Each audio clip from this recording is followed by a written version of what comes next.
Tulemast Meesteleht Eesti rubriiki. Tänase siukse halli ilmaga toome teile valge 5. seeria BMW. Ta on siis G60 generatsioon, 2023 aasta auto, 2-liitrine diiselmootor, 4 silindrit siis, 145 kilovatti. Ta on siis mild hübriid, ehk siis tal on ka siuke pisikene generaator akku, mis talle siukese väikese boost'i annab, kui kiirendad ja linnas liikled. Auto on tagaveoline, tal on siis 19 tolli väljed Pirelli B0 rehvidega ja 8-käiguline automaatkäigukast. Tänase saate on siis toonud teieni meesteleht.finance autoline, mine vaata järgi ja mis siin muud ikka, hüppame rooli.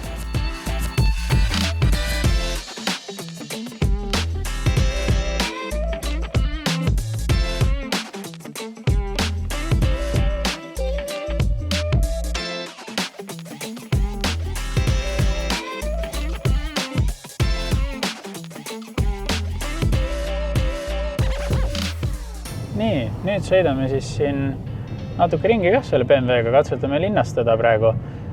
Kiirus on, ütleme, 45 kilti tunnis, et auto salong on üsna vaikne.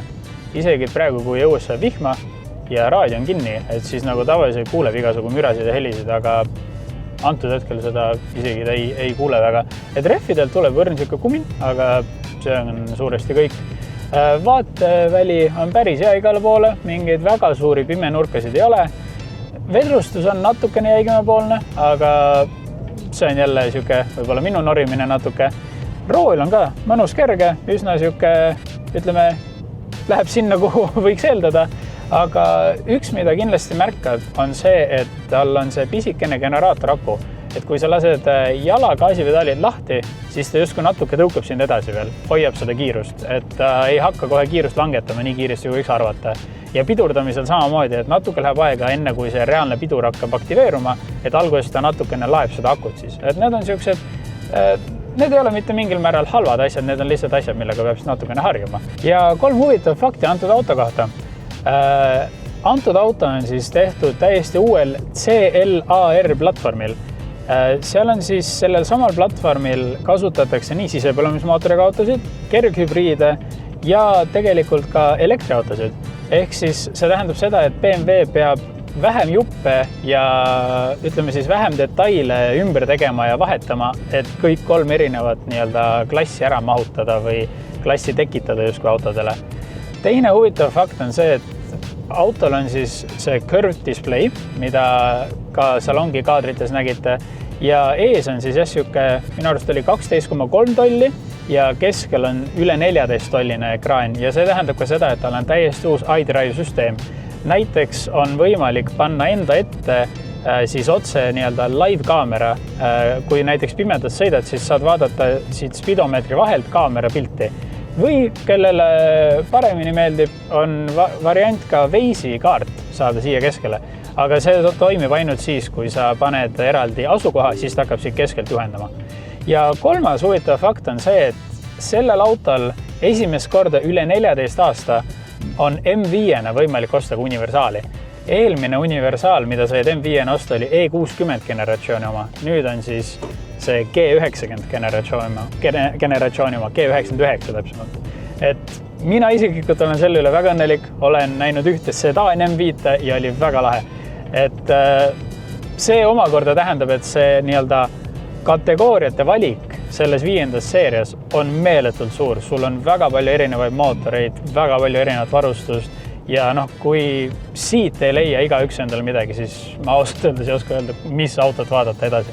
No nii, ja nüüd jõuame siit linnast siis natukene väljapoole, natuke kiiremale lõigule, et saame kohe siin natuke katsetada, et kuidas ta siis reageerib, kui soovitas natuke rohkem kiirust kätte saada.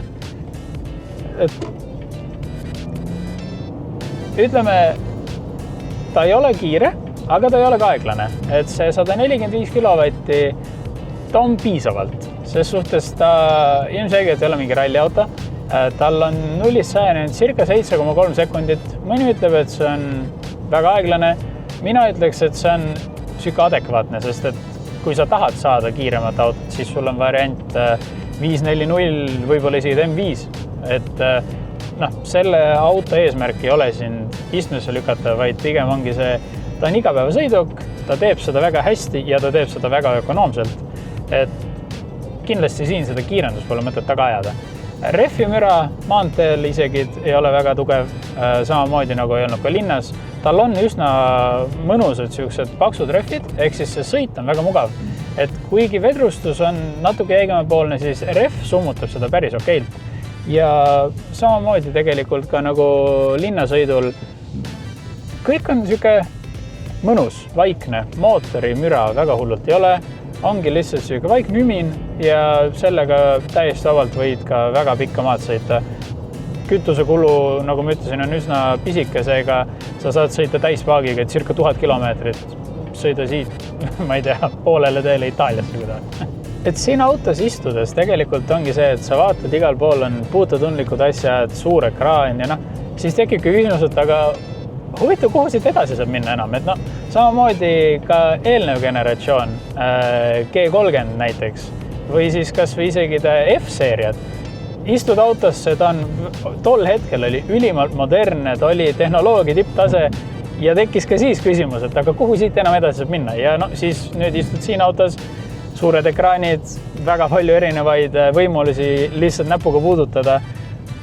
Et täitsa huviga ootan, mida BMW või üleüldiselt automaailm edasi toob, et ka näiteks BYD näol meil on ju pöörlevad ekraanid, on ju. Et kogu aeg midagi uut leiutatakse ja millegi uuega tullakse lagedale, seega ma usun, et need järgnevad aastad tuleb päris huvitavad.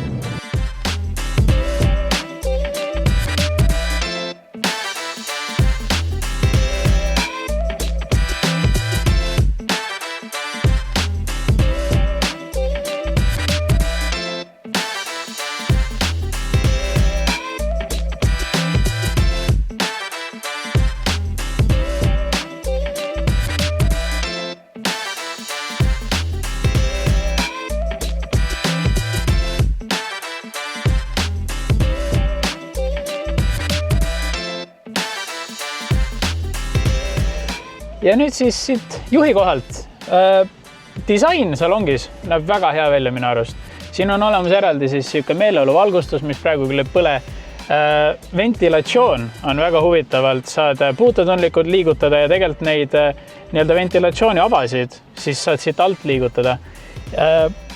Väga modernne, siuke kõik on justkui, see osa siin justkui hõljuks, üks suur ekraan on sul siin ees, mis võib olla natuke ebamugav, aga kindlasti lihtsalt vajab harjumist.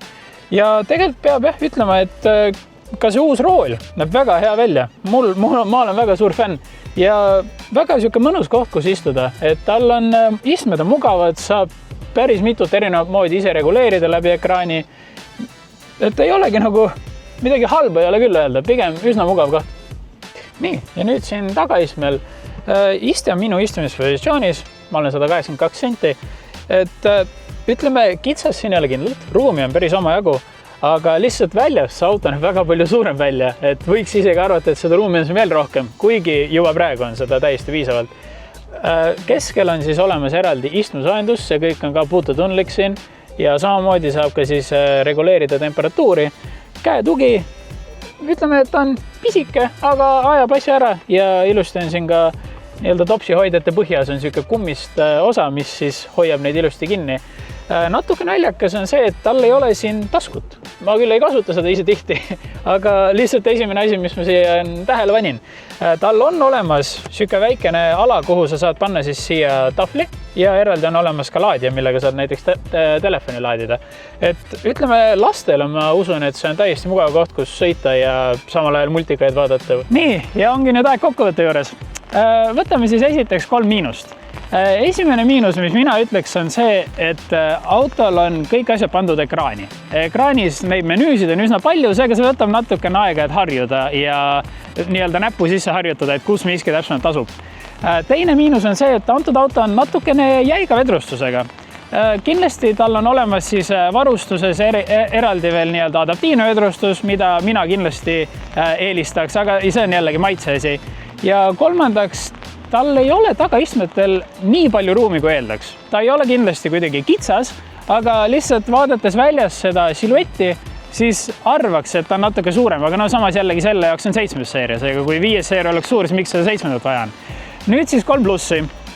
Esiteks välisdisain, mulle väga meeldib. Ta näeb, sa näed kohe, et on uus auto. Ta ei ole facelift, vaid ta ongi täiesti uus asi. Teiseks mulle meeldib salong just sealt eest. See sama, mis ma välja tõin miinusena, see ekraan, siis plussina ongi see, et ta on hästi minimalistlik. See ekraan on siis üks ekraan on 12 tolli, teine on 14 tolli seal küljes. Ja üldiselt see disain näeb jällegi värske välja. Ja kolmandaks kütusekulu sellel mootoril, kuna ta on siis 520 diisel, ma ei imesta, kui saad alla 5 liitri sajale, sest tal on ka see pisikene generaatoriaku. Aga kellele see auto võiks sobida? See auto võiks sobida tegelikult täiesti vabalt pereautoks ja miks mitte isegi, kui tahadki lihtsalt tavalist igapäevasõidukit endale, siis see on täiesti hea valik selle jaoks. Aga sooviks tänada A1 autokeskust, kes meile selle BMW andis ja kui ka sina arvad, et sul on selline huvitav auto, mida Meesteleht võiks testida, siis kirjuta toimetused.meesteleht.ee ja ära unusta meesteleht.finance. Näeme juba järgmises, loodetavasti parema ilmaga Meesteleht Eesti rubriigis.